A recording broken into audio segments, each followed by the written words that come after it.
Aujourd'hui dans l'actu, souvenez-vous, il y a un an était posée la première pierre du chantier de la ZAC de l'Aérostat à Trappes. Un an plus tard, le gros œuvre est terminé et les ventes sont presque toutes conclues.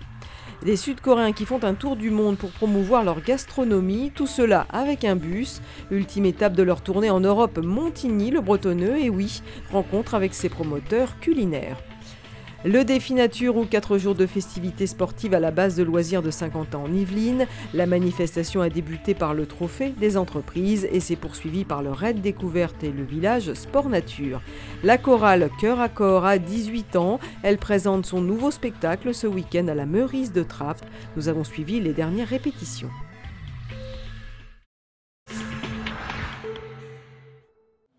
Après un an de travaux, les 75 logements de la zone d'habitation concertée de l'Aérostat à Trappes sont sortis de terre. Sur les 12 maisons de ville, les 16 appartements dits intermédiaires et les 47 appartements, seul un appartement n'a pas encore été vendu, ce dont se félicite le promoteur qui livre les constructions dans les délais impartis. Les intempéries, oui. On a eu de très mauvais temps. On réussit à maintenir le rythme de construction. En coût de construction, on tourne aux environs de 1500 € le mètre carré habitable. Il faut compter entre 100 000 € pour un studio et 450 000 € pour un F4 avec terrasse de 40 mètres carrés. Ce projet s'inscrit dans le plan de rénovation urbaine lancé en 2003. À Trappes, les appartements sur plan se vendent très facilement.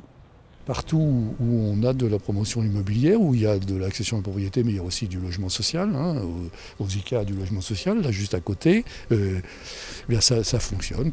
Ici c'est vendu, Arcade à côté c'est vendu. On devrait atteindre quand tout sera fini, enfin c'est jamais fini, mais je veux dire quand les opérations majeures seront finies, 32 000 habitants, on est à 29 600 là. D'autres chantiers sont en cours dans cette ZAC qui devrait compter à terme entre 800 et 850 logements sociaux ou en accession libre. Des constructions très attendues. La ZAC de l'Aérostat est restée en friche pendant 30 ans.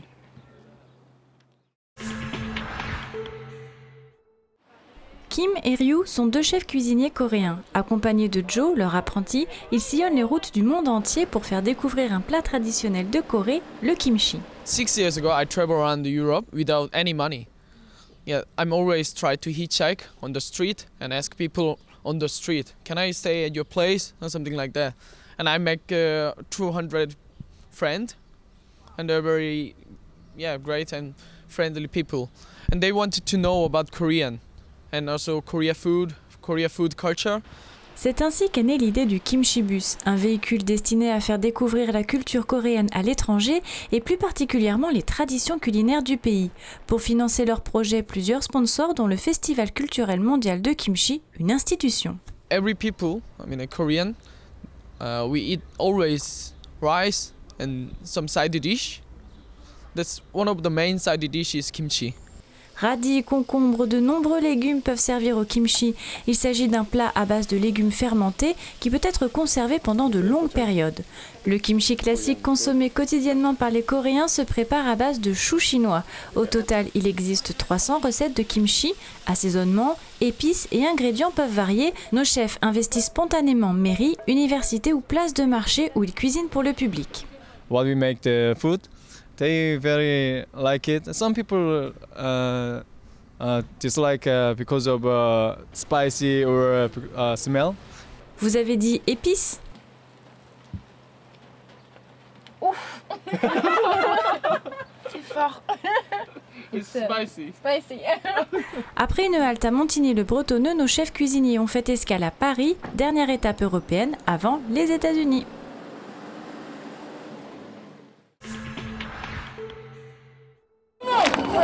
Défi nature la semaine dernière à la base de loisirs, plusieurs épreuves au programme pour les amateurs de sport.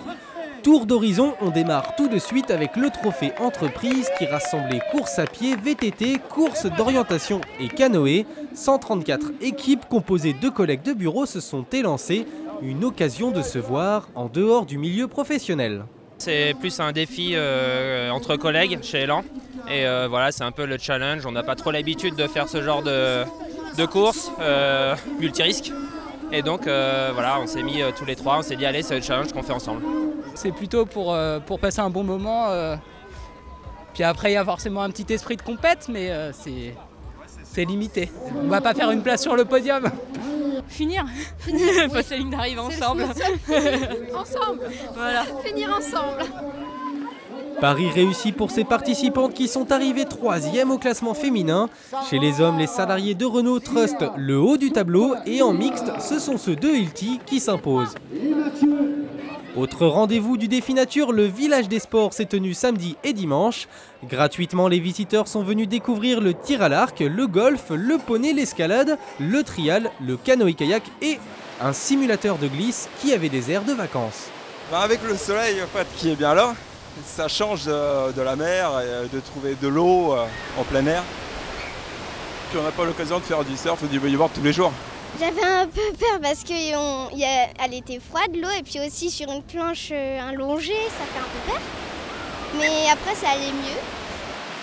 Enfin, quoi de mieux pour finir la journée qu'un petit saut à l'élastique? La seule attraction payante du village était sûrement la plus impressionnante. Décidément, le défi nature a rassemblé toutes les sensations.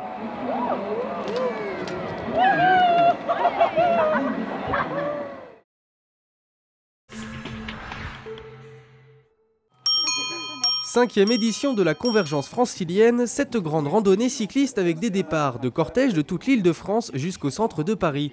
À Saint-Quentin, c'est le collectif Véloski qui s'est chargé de la coordination avec des points de rendez-vous à Elancourt, Guyancourt, Voisins et la gare de Montigny. L'initiative elle a pour intérêt de montrer la facilité d'utiliser le vélo, l'importance du vélo et je dirais la joie de vivre que ça apporte, puisqu'en général les cyclistes que vous verrez ce matin sont normalement souriants, décontractés, c'est un peu l'intérêt du vélo, c'est un moyen de transport quand même très convivial. Voilà, donc on est tous contents d'être là et d'aller vers Paris. Créé par l'association MDB Mieux se déplacer à bicyclette, le parcours comprend 30 km de route et plus d'une centaine de participants pour la seule région de Saint-Quentin. La balade a permis de pointer du doigt les installations cyclables, trop rares au goût des cyclistes. Un point important, me semble-t-il, au-delà effectivement des aménagements, c'est l'engagement des politiques vers la communication pour dire aux personnes que le vélo, c'est effectivement c'est un moyen de transport quand même très pratique. On voit que c'est possible d'aller à Paris à vélo, donc ça ouvre beaucoup de possibilités en fait dans notre région finalement. En plus à Guyancourt, aux Saint-Quentin-en-Yvelines, il y a beaucoup de pistes cyclables, donc ça peut être aussi une promotion pour le vélo, donc je pense que c'est très bien. Pique-nique géant à l'arrivée sur le Champ de Mars à Paris. Pour en profiter, il a fallu pédaler dur sous un temps pas toujours clément.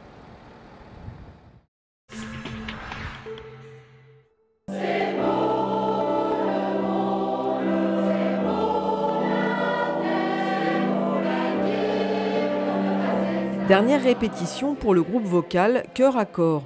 Dans la salle de musique de l'auditorium de Trappes, des choristes entonnent d'une même voix des chansons très variées qui montrent l'étendue des capacités d'un chœur, d'où le nom du spectacle, un chœur qui bat.